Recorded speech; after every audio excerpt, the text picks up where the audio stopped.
Bonjour à tous, bienvenue sur la chaîne Techno. On parle de robots aujourd'hui, François. Et oui, puisque cette semaine, à Lyon, se déroule le salon InnoRobot, qui est devenu en quelques années le salon international incontournable lié à la robotique. Alors, quelles sont les nouveautés présentées lors de ce salon pour cette édition 2012? Voici quelques éléments de réponse.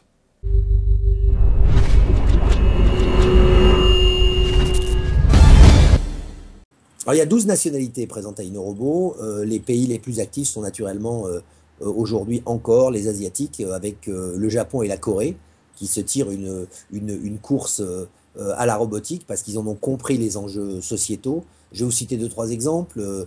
Robosem, d'une société coréenne qui s'appelle Eugene, est un prof robotisé qui est opérationnel dans leur pays. De l'autre côté, vous avez les Winglets de Toyota, qui sont des systèmes de déplacement japonais pour environnement urbain, qui sont des espèces de petits robots sur roues qui vous aident à vous déplacer plus vite, des espèces de trottinettes robots. Je vais repartir en Corée pour vous signaler Robofuro, qui est un robot qui sert dans les cafés avec une tablette tactile qui reconnaît les personnes et qui leur sert à boire. Et puis on va aller voir Papero de NEC japonais, qui est un robot qui est un petit majordome qui pilote déjà la maison et qui amuse les enfants. Donc il y a cette bourre entre les Japonais et les Coréens. Maintenant, la France n'est pas en reste. Il y a beaucoup de startups françaises à InnoRobot qui présentent des produits très intéressants.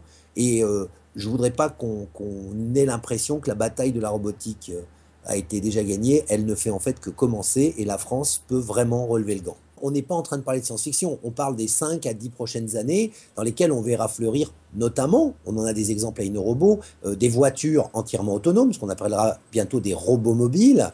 Il y en a une d'une société qui s'appelle Induct qui est présentée à InnoRobot, qui est performante. On va aussi développer ce qu'on appelle les majordomes robots, ce qui pilotent la maison. Il y en a plein d'exemples à InnoRobot. Donc je ne dirais pas qu'il faut inventer les usages, il faut perfectionner les machines pour qu'effectivement les gens comprennent d'une façon spontanée l'utilisation de ces machines. On est dans une direction, les technologies évoluent chaque année. D'ailleurs, c'est très impressionnant la différence entre InnoRobot cette année et InnoRobot l'année dernière. Et je suis très impatient de découvrir des robots déjà de l'année prochaine parce que les progrès techniques sont spectaculaires dans le domaine de la robotique. Vous avez un chouchou, vous? Votre robot préféré, c'est qui? C'est lequel? Moi, j'ai un chouchou, c'est celui, bien évidemment, sur lequel je travaille. C'est Emox, c'est un robot qui est à destination du grand public, qui est le futur de la console de jeu. Alors pourquoi il est chouchou? Tout simplement parce que nos équipes travaillent sur un axe très particulier, qui est l'axe du comportement et de l'attitude. Et notre robot reconnaît notamment les émotions humaines. Et quand on lui fronce les sourcils, il s'en va en courant. Et quand on lui fait un grand sourire, il a envie de nous sauter dans les bras. Donc forcément, j'ai une petite faiblesse pour mon robot comportemental Emox.